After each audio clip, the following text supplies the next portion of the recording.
Hi guys, welcome back to my channel. So today I'll be telling you the reason why we left our infant in Nigeria and traveled to the UK. Trust me, it wasn't an easy decision, but we just had to make it for the sake of our baby, for the sake of us and every other person involved. So without further ado, let's jump right into the video.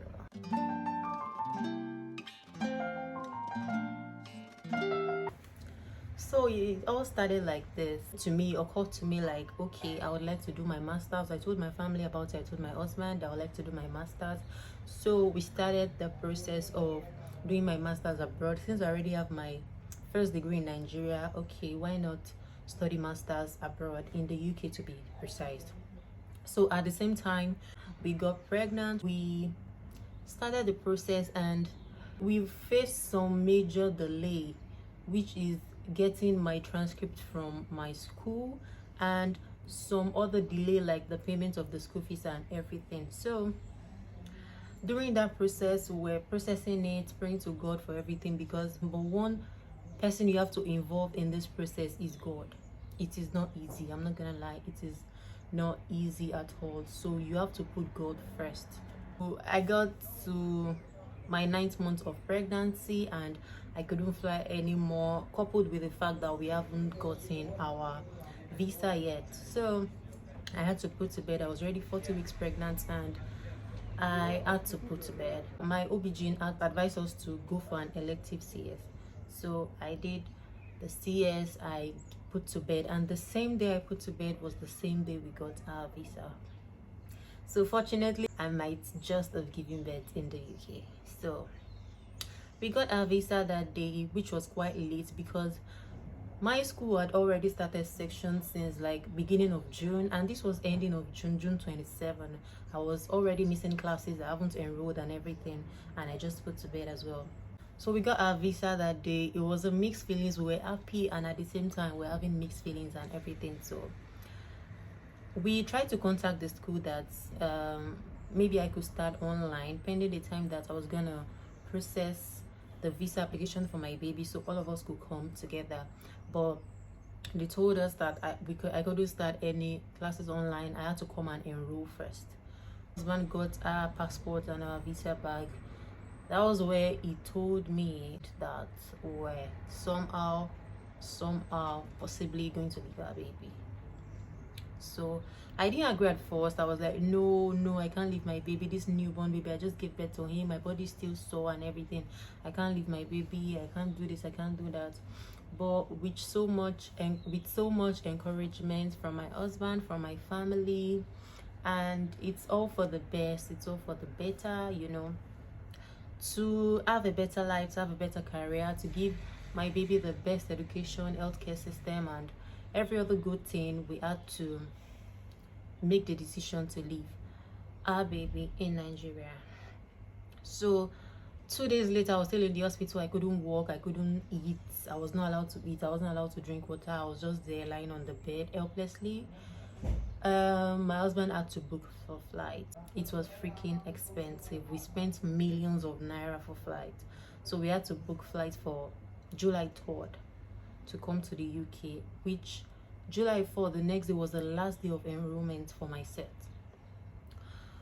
So after then, we went home with our baby and I was just having mixed feelings. I was crying almost every day. I cried so much. I'm not gonna lie, it wasn't easy. I cried so much, and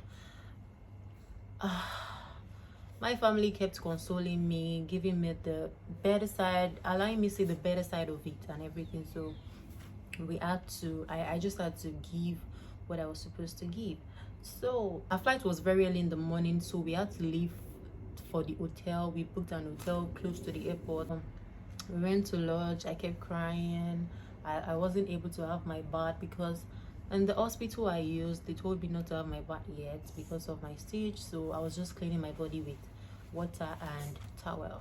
We boarded the flight, we came to the UK, we landed in Heathrow, we found our way to Northampton, and we landed in the hotel because we already booked hotel in Nigeria before coming here, because we don't have anybody, we don't know anybody in Northampton and in the UK to be precise. So we already booked an hotel and we landed in the hotel. So one of the major reasons we left him was he didn't have a passport to travel. But he didn't have a visa to travel, and we were already so due to travel. So I thought of deferring. I said, no, I'm not going to leave my baby. Let's defer till September, because my intake was June and I wanted to defer till September. But the disadvantage of deferring till September is you have to apply for another visa. You have to like almost starting the whole process again, and we've spent a lot of money for this process. We've put in our all, we've put in our best. So that wasn't an option. So we just had to leave. So after that day, and one thing my husband told me in Nigeria was, we are just going to go for 1 week. We're just going to go register, go enroll. That just after 1 week, because we booked the hotel for 1 week, that after 1 week we're going to come back to Nigeria and we're going to start my baby's processing for him to follow us as a dependent. So he told us, don't worry, we're just going to go for 1 week. We're just going to go for 1 week. I was already happy that 1 week, after 1 week, I'm going to see my baby. So when we got here after the enrollment, in the night, that was where the whole thing started. My husband was like, that have I seen how it is, that it is really not easy. We are in the hotel trying to like find our way around, trying to like get used to the system and everything. It wasn't really easy, and it brought out the opinion that we should try and settle down a bit, just get an accommodation, get an apartment, because well, it is not easy getting an apartment here. And truly, he was very young, he was very so tender, so we couldn't bring him to the UK yet, because we can't stay in an hotel, we haven't gotten our way around, we haven't found our way around, so we couldn't bring him just yet. So I did first agree with my husband. I said, no, you told us we're going to spend 1 week and go back. No, I can't stay, I want to go back, I can't stay, this and that and all of that. And I had already enrolled.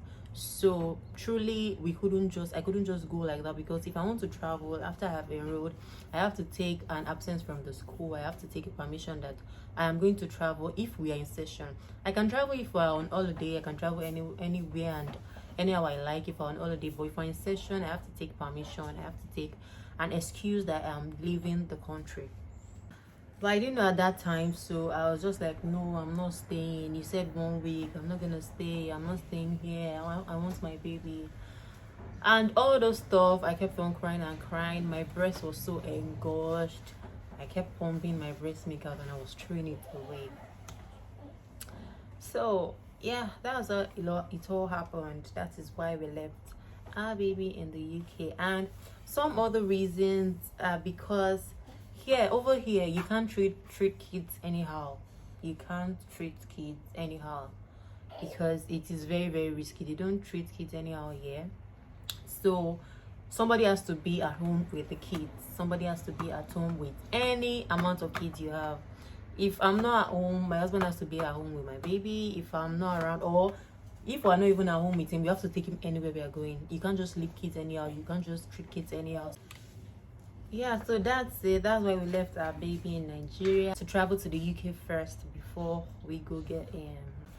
So this is just to encourage anybody thinking of doing the same. If you know you are very strong to do it, there's no problem. As far as you're going back to get your kids or your baby, or better still, if you have anybody here, if you have where to stay when you arrive, not staying in the in the hotel with your kids. And so if you have anybody in the UK here that's going to help you when you come, no, if you have somebody that can take care of your child very, very well in Nigeria, because we had family that took care of our baby very, very well. So if you have something like that or somebody like that, there's no problem at all as far as you're going to get your baby or your kids afterwards. Yeah, so that's the reason we left our baby in Nigeria to come to the UK first, and by the grace of God is joining us.